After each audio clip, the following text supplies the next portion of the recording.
Yeah, how to create or drop the database and how to see the list of available database in MySQL server. So let's quickly go to the MySQL command line client and enter the password. Okay, so this is the window where you will be doing that. Now let us see first a list of available databases.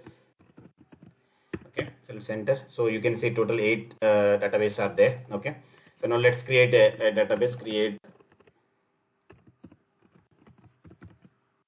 database name I'm giving as testing. So let's send with semicolon. Database created. Let us see the show databases now. Let's type the per key. Now see you can see the list of available database. Now testing is being created. Now total is 9. Earlier it is 8. Now let us see how to drop the database as well. Okay, so same way drop database testing and then semicolon, enter it. So now let's come again check for them show databases. You can see total 8 only there. So that's how you can check this.